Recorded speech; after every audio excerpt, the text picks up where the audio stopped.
¿Qué tal? ¿Cómo están? Bienvenidos a una nueva edición de QM Agro, el programa agropecuario de QM Noticias para toda la provincia de Buenos Aires y todo el país. El programa de hoy lo vamos a dedicar enteramente a lo que es justamente política agropecuaria. Vamos a hacer un repaso por la provincia de Buenos Aires de las cuestiones que están preocupando hoy en día a los productores de manera más urgente, como es el caso de la presión impositiva que están sufriendo en determinadas zonas, sobre todo se está notando mucho en el sudeste bonaerense, pero en general en toda la provincia de Buenos Aires. Y también vamos a dar una mirada a las políticas agroindustriales que están encabezando desde la cartera de Leonardo Sarquís. En el resumen de noticias vamos a tocar uno de los temas de la semana, que es qué es lo que está pasando con las definiciones de la cosecha de trigo por parte de la agroindustria, que son 18 millones de toneladas, que no. Hubo una reunión y te vamos a contar todos los detalles de la reunión. Y para la entrevista tenemos un tema que ha impactado en toda la industria cárnica del Mercosur. Hubo un escándalo muy grande con el tema de carne adulterada en Brasil. Tenemos una entrevista, no te la pierdas, que vamos a ver todos los detalles de este tema. Ahora vamos a vender y comenzamos con esto que es QM Agro.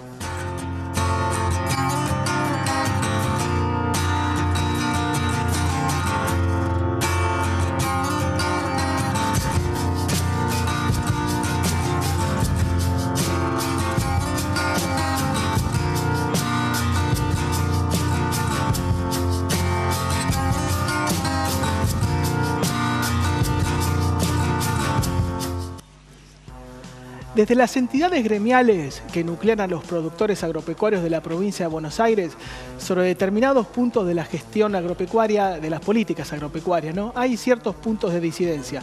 Nuestra productora a todoterreno, Paula Rodríguez, nos produce, hace notas, hace de todo, Paula.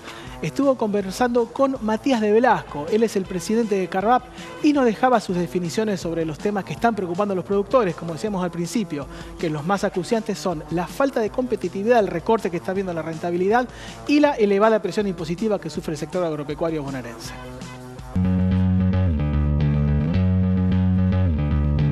Ahí lo que hizo la mesa de enlace, hizo un raconto de cuál es el accionar gremial que está teniendo en este momento, haciendo bastante hincapié sobre la presión impositiva, sobre el tema de lograr competitividad, mejorar la competitividad o rentabilidad que hemos perdido, a la cual no debe llegarse por un tema de devaluación, sino por un tema de mejorar la rentabilidad, valga la redundancia.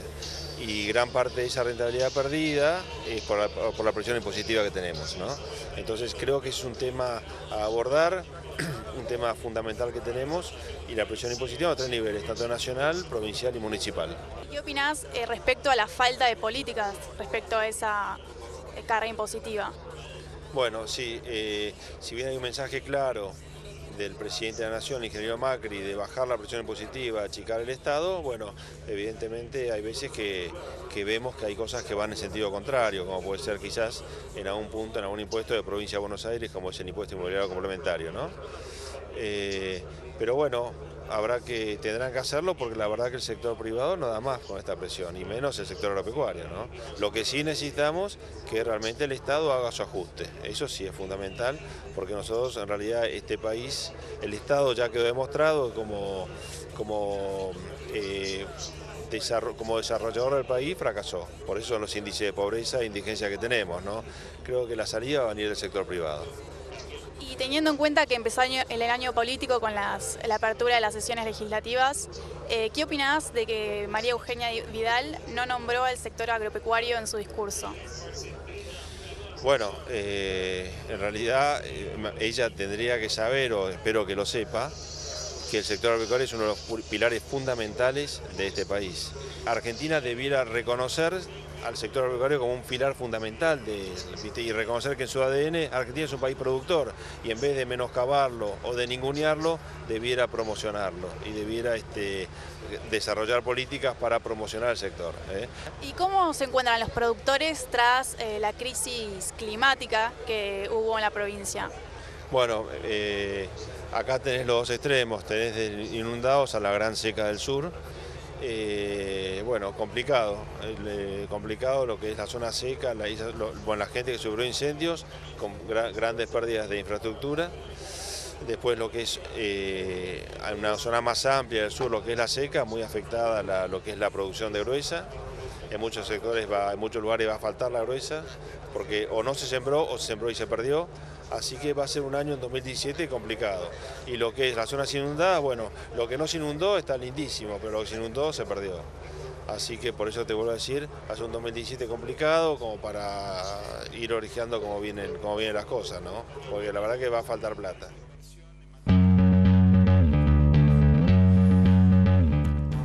Y siguen las repercusiones por el anuncio de hace unos días, bueno, de hace unas semanas en realidad, del Ministerio de Agroindustria de la Nación con el tema de la cosecha récord de trigo. Se habló en febrero, como no sé si recuerdan, que comentamos que el informe mensual de estimaciones del Ministerio dijo que había 16 millones de toneladas y en marzo pasó a 18 millones de toneladas. Enseguida hubo repercusiones desde las bolsas privadas, desde medios de comunicación, incluso poniendo en tela de juicio esta cifra. Para llegar a un acuerdo, digamos que el punto álgido acá, ¿cuál es el tema? Que no se ponen de acuerdo con los métodos de medición. Agricultura tiene su propia metodología, las bolsas privadas tienen otro. Y si bien siempre hay una diferencia en lo que es las cifras finales, pero no hay una diferencia tan grande como ahora, hay casi 2 millones y pico de toneladas más de trigo. Para aunar un poco de criterios hubo una reunión con representantes de la Bolsa de Cereales de Buenos Aires, Rosario, Córdoba y los integrantes de la Subsecretaría de Agricultura de la Nación, que la oficina que está encabezada por Luis Urriza. ¿Qué pasó en esa reunión? Y no, sinceramente, por lo menos hasta el momento, no se llegó a ningún acuerdo. Cada una de las partes ha defendido lo suyo, su postura, ¿no?, con el tema de la metodología para medir el cultivo, bueno, en este caso de trigo, aunque también hay diferencias en maíz. Hubo hasta incluso algunos momentos tensos. Y también había otra pregunta flotando en el ambiente. ¿Qué va a hacer Agricultura en su informe mensual? ¿Va a rectificar esta cifra? ¿Se va a acercar un poco más a lo que dicen los privados o dice Luzda? ¿O se va a mantener? Y se mantuvo esta semana, sobre el final de la semana, ¿no? Se conocieron las cifras de Agricultura, el informe mensual, ¿no?, que prepara la Subsecretaría de Agricultura Nacional, y se mantienen en 18,3 millones de toneladas. Recordemos que el informe pasó en febrero de una superficie sembrada de 5,4 millones de hectáreas a 6,3 millones de hectáreas. Y digamos que acá el tema está siendo la diferencia entre metodologías. Pero bueno, por lo menos se ha conocido la información que viene del Ministerio de Industria, la información oficial, y por lo menos en este informe mensual de estimaciones se están manteniendo en su postura, y para el oficialismo la cosecha de trigo sigue siendo récord y se ubica en los 18,3 millones de toneladas. Seguimos con los cultivos, ahora nos vamos a ir a la soja. Según la Bolsa de Cereales de Santa Fe, es un buen momento, como dicen los relatores de fútbol, para la cosecha de soja, y se está viendo que en lo que es la zona de Santa Fe hay un 70% del cultivo que está en estado de bueno a muy bueno, un 20% regular y un 10% que no está por ahí en las mejores condiciones. ¿En dónde se ubica la mejor zona de cultivo? En el centro norte de Santa Fe. Ahí hay casi un 90% de la cosecha de soja que está en condiciones de muy buena a excelente. Así que una buena noticia para los productores sojeros de Santa Fe, una zona que, recordemos, estuvo muy afectada por los problemas climáticos, más precisamente por las inundaciones.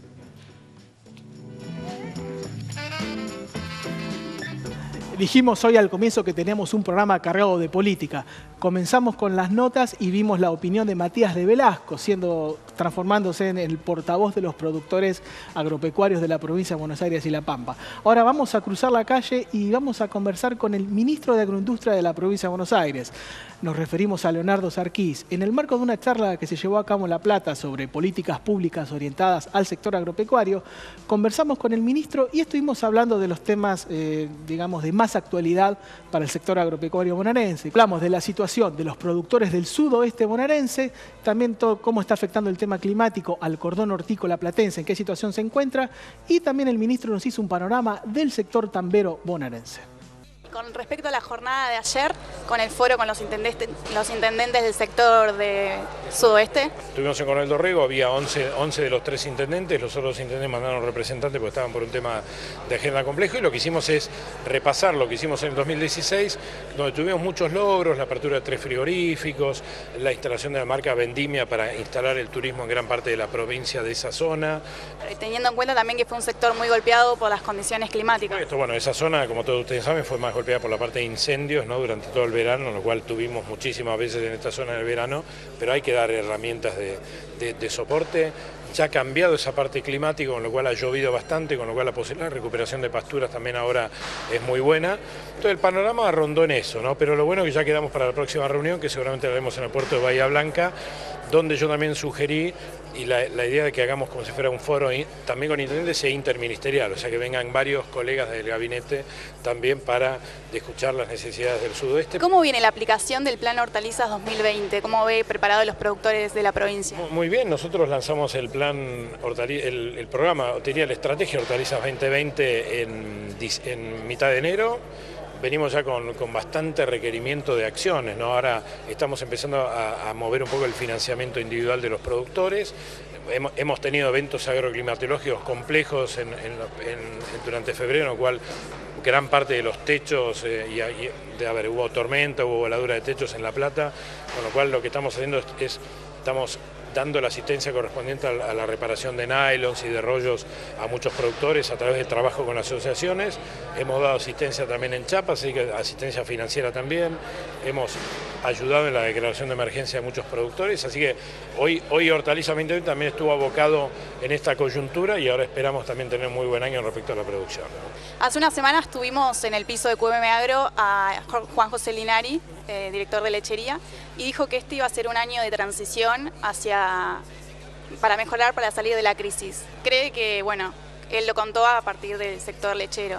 ¿Piensa que es una frase que se puede extender a todo el agro? Sí, si lo dice nuestro experto Juanito Linari, es así. Yo lo que creo es que venimos de 2 años largos de problemas en el sector, que encima fueron afectados no solamente por el tema precio, comercialización, etcétera, sino también por problemas agroclimatológicos que sufrimos. Nosotros tenemos el 28,8% de los tambos del país, y bueno, hemos sufrido zonas donde cuencas lecheras han sufrido este problema de las inundaciones, y este es un año de acomodamiento de transición. Los precios empiezan a mejorar a nivel internacional, hay posibilidades de exportar, pero tenemos que acomodar también el mercado interno. Hay una merma de producción grande en el país, producto de los problemas que tuvo Santa Fe y Córdoba, con lo cual la Argentina siempre produce 11.000 millones de litros y probablemente este año produzca 10.000 o menos, entonces eso también hace que esto se reacomode de alguna manera. Nosotros estamos muy atentos y estando con nuestra mesa provincial lechera y nuestras mesas chicas, aportando y ayudando para que el sector lechero de la provincia no se paralice, que siga tratando de empujar de la mejor manera. Estamos dando asistencia correspondiente, tenemos un crédito del Banco Provincia que lo estamos renovando en este año también. Vamos a ayudar a las cooperativas seguramente que han tenido problemas básicamente en la zona de Villegas y aledaños también.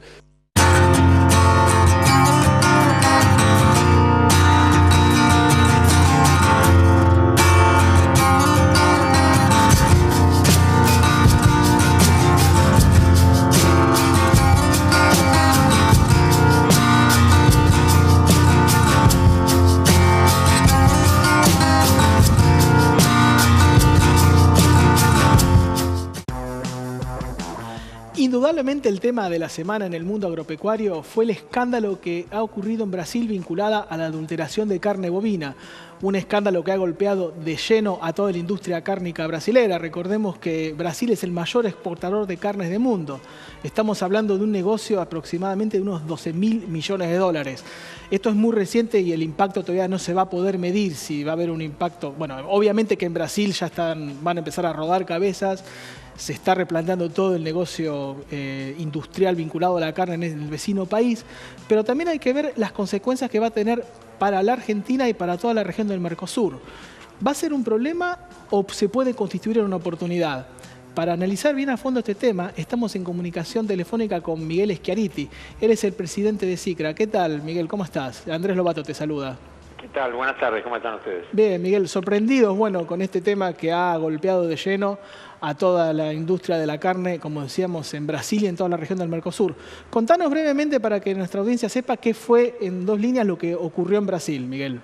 Lo que ocurrió en Brasil es que a través de una investigación judicial han detectado que había un par de empresas, de las 2 empresas más grandes, yo te diría del mundo, multinacionales brasileñas, JBS y BRF, que han reenvasado carne después de la fecha de vencimiento, carne y algunos otros productos, ¿no? Sí, también se habla de carnes avícolas, ¿no? ¿Cómo? Carne avícola. Carne avícola y algún fiambre, alguna cosa por el estilo, salchicha o alguna cosa así. Pero lo más grave de esto no es solo eso, sino que había como una organización montada para eso y de acuerdo a la información que recibimos nosotros, lo más serio de todo lo que han hecho es tener acceso a los certificados sanitarios del Ministerio de Agroindustria de Brasil. Claro, esto está haciendo algo que no solamente está salpicando a toda la industria cárnica, sino que está ascendiendo a los niveles estatales de Brasil. Exactamente, esto es un operativo que descubrió una cadena, un sistema de evasión de controles sanitarios que se retribuía con dinero, sobornos concretamente. Sí, hay alguien que puso la firma ahí, más teniendo en cuenta los protocolos sanitarios para la exportación son muy rigurosos.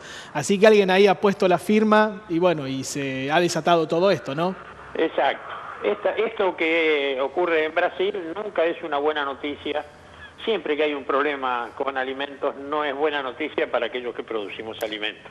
Claro, digamos, Miguel, lo primero que se ha visto, ¿no?, en este tema, las repercusiones que está viendo, como decíamos, ¿no?, Brasil es el principal exportador de carne bovina a nivel mundial y sus principales compradores están cerrándole todas las puertas, ¿no?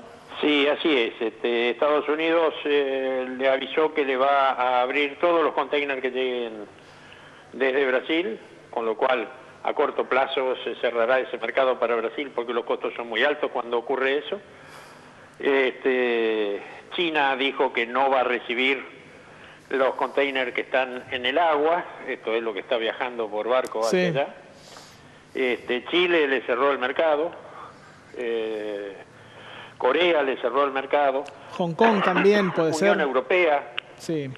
Tiene restricciones para esas empresas, que son, esas empresas son las que representan más de 20 fábricas en Brasil. Claro, son 22 fábricas. Problemas. Miguel, son 22 fábricas las que están involucradas, ¿no? 22, exactamente, sí, 22 fábricas. 22 frigoríficos, sobre un universo de 4.000, creo, si no leí mal. De 2.400. 2.400. Y digamos ahora, vos nombrabas a los 2 actores involucrados, que son JBS y BRF. Sí, aparentemente hay alguna otra empresa también claro, que no sale a la luz porque es menos importante. Menos importante. Claro, estas empresas tienen fuerte presencia en Argentina. ¿El consumidor argentino tiene que estar tranquilo? El consumidor argentino tiene que estar tranquilo porque el servicio sanitario argentino, que también atravesó una situación muy mala hace 15 años atrás, sí, con el problema aftósico, cuando ocultamos la aftosa y se nos cerraron todos los mercados también de exportación. A partir de ahí, el servicio sanitario ha hecho todos los esfuerzos necesarios para recategorizarse frente a las inspecciones sanitarias internacionales y hoy ha recuperado el nivel de excelencia que nunca debió haber perdido, pero lo ha recuperado y entonces hoy estas cosas no ocurren en la Argentina, sobre todo de manera sistemática como estaban ocurriendo en Brasil. Está bien, y te pregunto 2 cosas. ¿Qué crees que puede pasar con estas empresas en Brasil? Y si crees que esto también puede afectar digamos, a las inversiones que tienen estos gigantes de lo que es la industria cárnica en Argentina. ¿Cómo lo ves ese tema, Miguel? En Brasil el primer impacto fue la caída en la bolsa de las 2 empresas de más del 10%.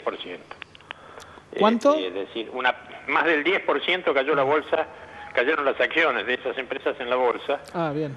Es decir, ya tuvo, digamos, un primer castigo económico las empresas y vamos a ver cómo se desarrolla.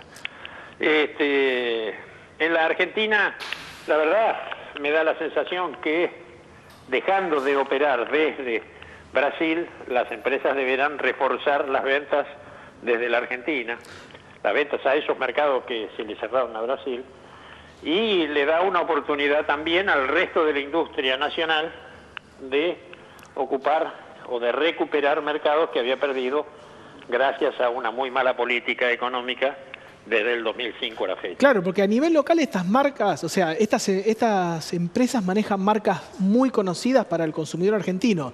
Por eso yo te preguntaba, Miguel, el tema de la tranquilidad, ¿no?, para los consumidores argentinos. No, los consumidores argentinos pueden estar muy tranquilos, no deben tener ningún temor, porque el servicio sanitario argentino realmente es muy eficiente en este sentido y no van a ocurrir cosas parecidas. Teniendo en cuenta, bueno, vos, Miguel, sos un hombre de muchísimos años de experiencia en lo que es la industria, ¿no?, de la carne. Y vos sabés muy bien lo que cuesta ganar un mercado en el exterior, porque no es que uno decide vender un mercado y ya está. Son años de negociaciones, de abrir protocolos sanitarios, sobre todo con mercados tan exigentes como, por ejemplo, pueden ser los asiáticos.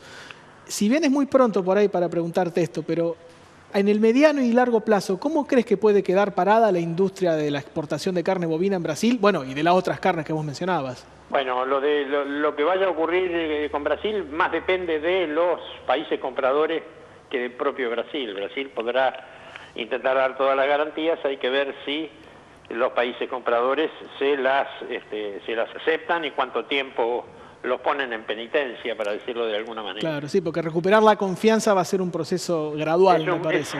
La confianza es como un vaso de cristal, se rompe y después se podrá pegar, pero siempre se nota, siempre queda la marca.